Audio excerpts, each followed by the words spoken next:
بسم اللہ الرحمن الرحیم۔ شقیق بلخی اپنے زمانے کے مشہور عابد و زاہد انسان تھے۔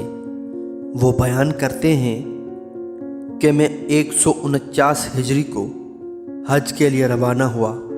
میں کوفہ سے چلا اور قادسیہ گیا، جہاں حجاج کا قافلہ تیار ہو رہا تھا۔ میں حجاج کی کثرت اور ان کے رنگ برنگے لباس دیکھنے میں محو تھا کہ میری نظر ایک جوان پر پڑی جس کا چہرہ نورانی تھا۔ اس نے اپنے لباس پر اون کی ایک چادر پہنی ہوئی تھی اور وہ لوگوں سے کچھ فاصلے پر چل رہا تھا۔ میں نے اپنے دل میں سوچا کہ ہو نہ ہو یہ کوئی صوفی ہے اور یہ راستے میں لوگوں پر بوجھ بنا رہے گا۔ بہتر یہ ہے کہ میں اس کے پاس جاؤں اور اسے جا کر نصیحت کروں۔ میں اس نیت کے تحت چل پڑا۔ جب میں اس کے قریب پہنچا تو اس نے میرا نام لے کر فرمایا، شقیق، اللہ تعالیٰ فرما رہا ہے، اے ایمان والو، زیادہ گمانوں سے پرہیز کرو، بعض گمان گناہ ہوتے ہیں۔ یہ کہہ کر وہ چلا گیا۔ میں نے اپنے دل میں سوچا کہ یہ کوئی اتفاقی بات نہیں ہے۔ اس نے مجھے دیکھے بغیر میرا نام لیا اور اس نے وہ آیت پڑھی جس کا تعلق میری حالت سے تھا۔ معلوم ہوتا ہے کہ یہ خدا کا مقرب بندہ ہے۔ میں اس کے پاس جا کر اس سے معافی طلب کروں گا۔ میں نے بڑی کوشش کی کہ اس سے جا ملوں، لیکن وہ مجھے کہیں دکھائی نہ دیا، یہاں تک کہ ہم ایک قریبی شہر جا پہنچے۔ وہ جوان مجھے وہاں دکھائی دیا۔ وہ نماز پڑھ رہا تھا، لیکن اس کی نماز کی شان جداگانہ تھی۔ وہ بڑی خشوع خضوع سے محو نماز تھا اور وہ دنیا و ما فیہا سے بے نیاز ہو کر عالم بالا سے متصل تھا۔ میں نے اس کی نماز ختم ہونے کا انتظار کیا۔ جب وہ نماز سے فارغ ہوا تو میں اس کی طرف چل پڑا۔ ابھی میں اس کے پاس پہنچا نہیں تھا کہ اس نے مجھے آواز دے کر قرآن کریم کی یہ آیت تلاوت فرمائی، جو بھی توبہ کرے اور ایمان لائے اور نیک عمل کرے پھر راہ ہدایت پر چلے تو میں اس کے لیے بہت زیادہ بخشنے والا ہوں۔ اس بار بھی جوان نے میری معافی ضمیر کی صحیح ترجمانی کی تھی، جس سے مجھے یقین ہو گیا کہ یہ خدا کے مقربین خاص میں سے ہیں اور یہ اس مقام پر پہنچ چکا ہے جہاں انسان لوگوں کے دلوں کے رازوں کو جاننے لگتا ہے۔ اس کے بعد میں نے اس جوان کو منام میں دیکھا۔ وہ ایک کنویں سے پانی بھر رہا تھا۔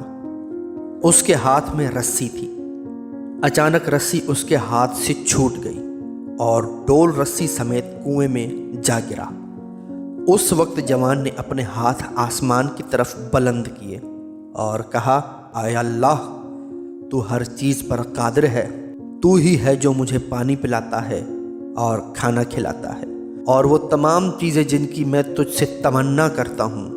پھر میں نے عجیب منظر دیکھا۔ کنویں کے پانی میں تلاطم پیدا ہوا اور پانی اتنا اوپر آ گیا کہ جوان نے پانی سے اپنا ڈول نکال لیا۔ پھر اس پانی سے اس نے وضو کیا اور 4 رکعت نماز ادا کی۔ میں اس کی نماز کو بڑی توجہ سے دیکھتا رہا۔ نماز کے دوران اس کے بدن کا رواں رواں کانپ رہا تھا اور اس کی آنکھوں سے آنسو ٹپک رہے تھے۔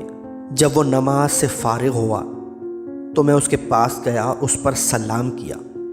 اس نے بڑی گرم جوشی سے مجھے سلام کا جواب دیا۔ میں نے جوان سے کہا کہ آپ اس ڈول کا بچا ہوا پانی مجھے پلائیں۔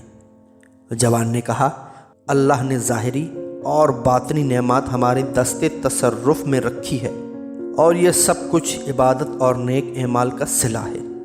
اگر تو نے بھی اپنے دل میں ہماری مودت کو جگہ دی تو عنقریب تو بھی خدا کی خاص نعمات سے استفادہ کرے گا۔ پھر اس نے مجھے ایک گھونٹ پانی عطا کیا۔ میں نے پیا تو یوں لگا جیسے میں نے خالص شہد پیا ہو، اور میں قسم کھا کر کہہ سکتا ہوں کہ میں نے اپنی پوری زندگی میں اس سے بہتر مشروب کبھی نہیں پیا تھا۔ اس کے بعد جوان نے مجھے ناشتے کی دعوت دی، جسے میں نے بڑی خوشی سے قبول کیا۔ میں نے اس جوان کے ساتھ مل کر سادہ غذا کھائی، لیکن اس میں اتنی لذت تھی کہ میں نے آج تک اس سے زیادہ لذیذ کھانا کبھی نہیں کھایا تھا۔ اس کے بعد وہ جوان میری نگاہوں سے غائب ہو گیا، یہاں تک کہ ہم مکہ پہنچ گئے۔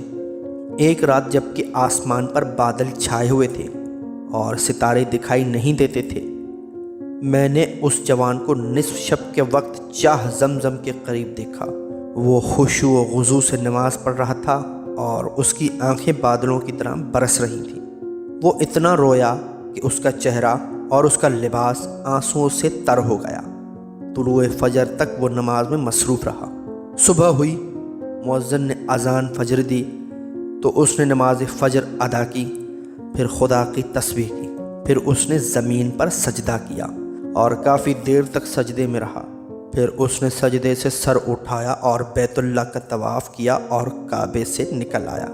میں اس کے پیچھے چل پڑا۔ میں نے دیکھا کہ بہت سے لوگ اس کے پیچھے چل رہے ہیں اور اس کا بے حد احترام کر رہے ہیں، اور لوگ اس کے گرد اس طرح جمع ہیں جیسے پروانے شمع کے گرد چکر لگاتے ہیں۔ میں نے اس کے گرد جمع ہونے والوں سے پوچھا، یہ بزرگوار کون ہیں؟ لوگوں نے مجھے بتایا، یہ فرزند رسول، یہ شیعوں کے 7ویں امام موسیٰ بن جعفر ہیں۔ اس طرح کے معجزات اہل بیت عصمت و طہارت کے ہاتھوں سے ہی انجام پا سکتے ہیں۔